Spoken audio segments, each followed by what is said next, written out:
मातृभूमि ओ मेरी पितृभूमि, ओ भूमि तेरी जय जयकारा, मेरा हिमाला हिमाला तेरी जय जयकारा, मेरा हिमाला। हमारा जो मूल निवास था, हमारा जन्म सिद्ध अधिकार था, वो हमसे भी छीन लिया गया। धामी सरकार जी में निवेदन करती हूँ कि धामी जी आप भी उत्तराखंडी हैं और आप ये आंदोलनकारी रहे, लेकिन हमने आंदोलन किया था, आंदोलन करने को हमने नहीं सोचा था कि हमारा उत्तराखंड की आज ऐसी स्थिति होगी।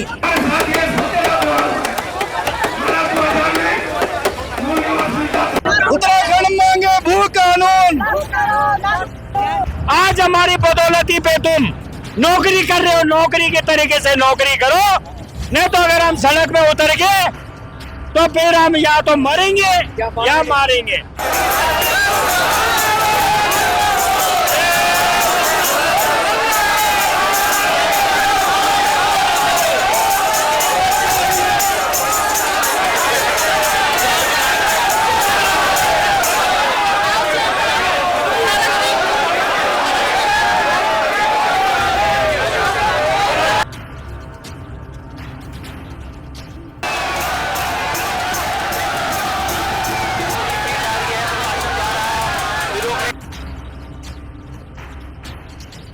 हमारा दुर्भाग्य है, हमने उत्तराखंड बनाया था, इसलिए बनाया था कि हमारे उत्तराखंड में शांति आएगी, बेरोजगारी दूर होगी, महिलाओं का विकास होगा, युवाओं का विकास होगा। लेकिन आज हमारे उत्तराखंड का जो विनाश हुआ, विकास होने की जगह विनाश हुआ, ये हमारे लिए बहुत दुखपूर्ण है। आज यदि हमारे उत्तराखंड की स्थिति ऐसी नहीं होती, या आज ये तांडव नहीं होता। लेकिन ये हमारा दुर्भाग्य है और इस भाजपा सरकार का मैं घोर निंदा करती हूँ, यहाँ के धामी सरकार की मैं घोर निंदा करती हूँ। एक महिला के ऊपर उन्होंने डंडा मारा, उसका हाथ टूट गया। एक भाई के आंख में उन्होंने डंडा मारा, उसकी आंख फूट गई। ये क्या, ये उत्तराखंड का विकास है? ये हमने ये सोचा था कि हमारा उत्तराखंड इस तरह बनेगा। आज स्थिति देखो, धामी सरकार जी में निवेदन करती हूँ कि धामी जी आप भी उत्तराखंडी हैं और आप ये आंदोलनकारी रहे, लेकिन हमने आंदोलन किया था, आंदोलन करने को हमने नहीं सोचा था कि हमारा उत्तराखंड की आज ऐसी स्थिति होगी। यहाँ का युवाओं का विकास होने की जगह उनके युवाओं का विनाश हो रहा, माताओं के साथ घोर अपराध हो रहा है। यहाँ पे महिलाएं सुरक्षित नहीं है, युवा सुरक्षित नहीं है, बेरोजगार है। आज यहाँ की स्थिति एक बेहतर से बदतर हो गई है। यहाँ पे मूल निवास हमें चाहिए, मूल निवास, लेकिन हमारा अस्तित्व, हमारा जो मूल निवास था, हमारा जन्म सिद्ध अधिकार था, वो हमसे भी छीन लिया गया। भू कानून की स्थिति आज ऐसी है। भू कानून में क्या है, हमारा साफ उत्तराखंड की देवभूमि को क्या बाहर के दुराचारी लोग ये अभद्र व्यवहार करके यहाँ पे बस रहे हैं और इनकी संख्या अधिक से अधिक हो रही है। मैं उस देवभूमि मातृभूमि को नमन करती हूँ कि उत्तराखंड के विकास के लिए भगवान देवताओं का इनका विनाश न हो, इनका विकास की जगह इनका विनाश हो, जिन्होंने आज ये स्थिति में ला रखा है। हमारे युवा वर्ग, आज हमारे युवा वर्ग की स्थिति देखो, हमारे युवा वर्ग, महिलाएं शक्ति, जो महिला शक्ति जो है आज उत्तराखंड बनाया था, आज महिला शक्ति के साथ में क्या दुर्व्यवहार हो रहा है, ये निंदनीय है। मैं उत्तराखंड सरकार को यहाँ के मंच के माध्यम से निवेदन करना चाहती हूँ। ये उत्तराखंड भाजपा सरकार जब से आई तब से हमारा उत्तराखंड का विनाश हो गया। पवार जी, अब आप देख रहे हैं कि लगातार मूल निवास भू कानून को लेकर के यार आप बेरोजगारी के लिए भी लड़े हैं और इसी प्रकार से जो वर्तमान सरकार है उसने आपको भी रोकने का प्रयास किया। अब मूल निवास भू कानून को जो मांग है इसको भी रोकने का प्रयास कर रही है, तो आप क्या कहें? देखिए, निश्चित तौर पर जिस प्रकार से आज यूकेडी के द्वारा एक रैली का आयोजन किया गया जिसमें मुख्य मांग मूल निवास भू कानून थी, तो मैं समझता हूं कि आज तक सामाजिक संगठनों द्वारा या व्यक्तियों द्वारा ही मूल निवास भू कानून की आवाज़ उठाया गया। आज पहली बार राजनीतिक दल ने बड़े दमखम के साथ इस रैली को किया, तो मैं समझता हूं कि ये प्रदेश के लिए शुभ संकेत है और कहीं ना कहीं मूल निवास भू कानून यहाँ की ज़रूरत है, यहाँ के अस्तित्व और अस्मिता को बचाने के लिए ज़रूरी है। तो निश्चित तौर पर आपने पुलिस बल का प्रयोग करके ज़रूर यहाँ पर रोका होगा, पर आप भावनाओं को नहीं रोक सकते हैं। जो इस प्रदेश के मूल निवासियों के अंदर जो भावनाएं हैं कि यहाँ पर मूल निवास और भू कानून लागू होना चाहिए, तो उन भावनाओं को आप नहीं रोक सकते। और मुझे लगता है कि निश्चित तौर पर जब निरंतर इस प्रकार के संघर्ष सड़कों पर होंगे तो ये भावनाएं पूरे प्रदेश के अंदर जब फैलेंगी तो एक बड़ा बदलाव इस प्रदेश के अंदर आएगा। और बड़े बदलाव के रूप में वो राजनीतिक बदलाव भी आ सकता है, और राजनीतिक बदलाव जिस दिन आएगा तो निश्चित रूप से जो राजनीतिक दलों के पास या सरकारों के पास जो शक्तियां हैं वो अगर उत्तराखंड की उस मूल निवासियों के पास आ जाए तो निश्चित तौर पे कहीं ना कहीं इसका समाधान भी होगा और सॉल्यूशन पूरा निकलेगा। कड़कती धूप में अभी बैठे हैं मूल निवास भू कानून के लिए और पुलिस वाले आपको आगे नहीं जाने दे रहे हैं, तो क्या कहेंगे? अब क्या बोलूं, आगे जाने नहीं दे रहे हो, डंडे मारेंगे। वही तो आगे अब आप शांतिपूर्ण रूप से विरोध दिखा रही है। खाली ऐसी करते। हमारे बच्चों को रोजगार चाहिए। लोग यहाँ पे नहीं आते। जो उत्तराखंड के स्थायी होना चाहिए, इसलिए हम लोग सरकारी आवाज सारे टूट गए हैं।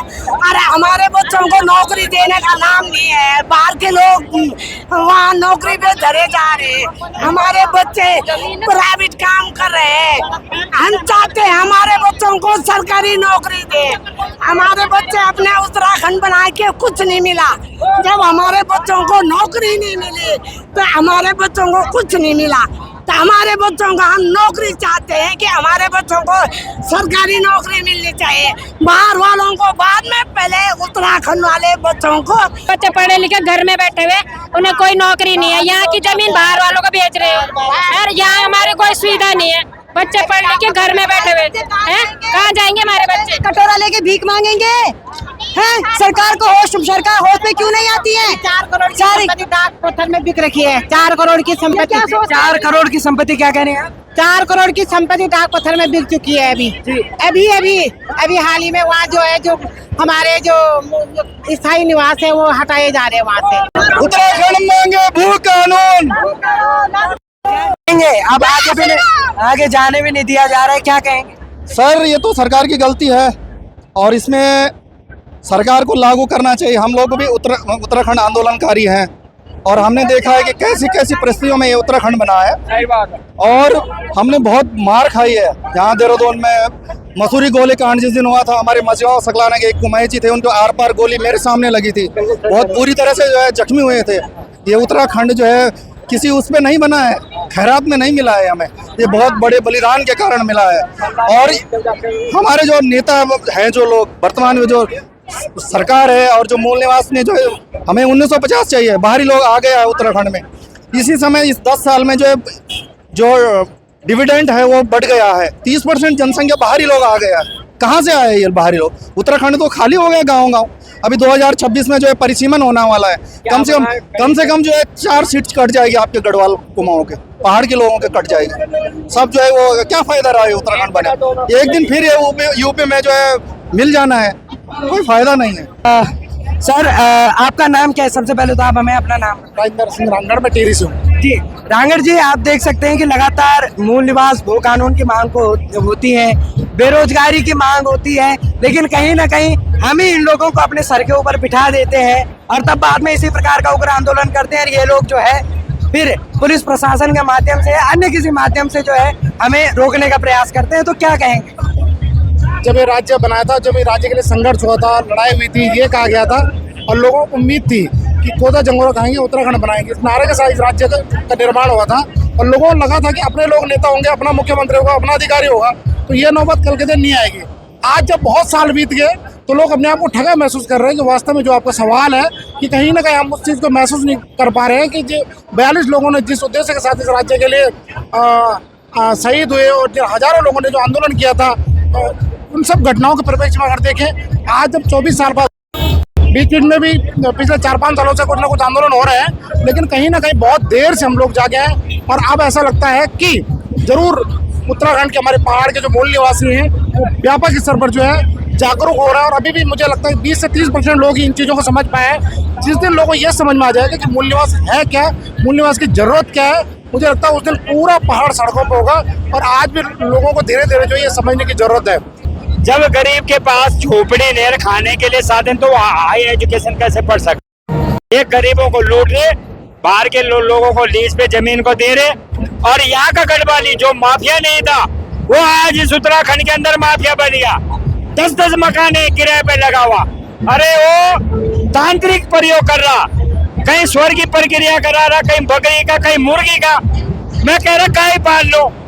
तो चाहे वो गढ़वाली है, ये उत्तराखंड से माफिया बना, और आज हमने जो उत्तराखंड के ये लोग धक्का मुक्की करते, हमने इन लोगों को पूछा। जिस दिन हमारी माँ बहनों के साथ ऐसा कांड हुआ था मुजफ्फरनगर में, उस दिन कहाँ थे? उस दिन सो रहे थे। आज हमारी बदौलती पे तुम नौकरी कर रहे हो, नौकरी के तरीके से नौकरी करो, नहीं तो अगर हम सड़क में उतर गए तो फिर हम या तो मरेंगे या मारेंगे। वो मुजफ्फरनगर का कांड की बातें छोड़ दो, और जो तुम्हारे इस देश के शासन प्रशासन चलाने वाला हो और वो सोचते हैं कि वो पहाड़ के लोगों को ठगा दो। अरे भाई एक बात बताओ, वो कानून तो कब का हो जाना चाहता है। ये मुख्यमंत्री का थोड़ी है, ये नेता का थोड़ी है। अरे बकरी चराने वाला विधायक बन गया, 100 करोड़ की जमीन ले ली। भाई कहाँ से लेगी? सीबीआई का है। अब धीरू भाई अंबानी कह रहा मैं सारे देश में राज करूं, कहाँ से आया पैसा? अरे सुप्रीम कोर्ट उसे पूछता क्यों नहीं है ये पैसा कहाँ से आया? अरे गरीब के तो तुम बैंक से 15 रुपए काटोगे, और सारा जो काला धन बैंकों में पड़ा है और उसका कोई पूछने वाला नहीं। वो सरकार का है, सरकार की जमीन सरकार का है। हम सरकार को वोट देते हैं तो हमें कुछ नहीं चाहिए। करेंसी तो सरकार छापती है ना, फिर करेंसी को बंद कर दो, सारे पूंजीपतिवाद खत्म हो जाएगा पूरे राष्ट्र भारत का। आप ये देखें, एक नेता को 5-6 करोड़ रुपया मिलता है, हिसाब कुछ नहीं देता हो। पेंशन बिल्कुल खरे, 1 बार 2 बार 3 बार 10 लाख रुपया 20 लाख रुपए लगा के वो चुनाव जीत जाता है। गरीब आदमी के पास क्या है भाई चुनाव जीतने का? सर ये मैं आपको टोकना चाहूंगा कि यही एक कारण है जो ये सर कह रहे हैं, तो वो भी हमारी गलती है।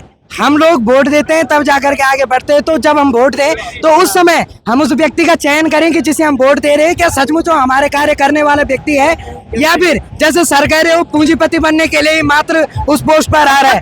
संपत्ति का अधिकार के लिए बहुत बड़ी मांग यहाँ पर आप देख रहे हैं, चाहे वो यूसीसी के लिए हो, उत्तराखंड क्रांति दल, टाटा बिरला की तक बात यहाँ पर होने लगी है। वो इसलिए क्योंकि सचमुच कहीं ना कहीं किसी ने कहा था कि संपत्तिवान जो है वो और संपत्तिवान होता जा रहा है, गरीब और गरीब होता हुआ जा रहा है।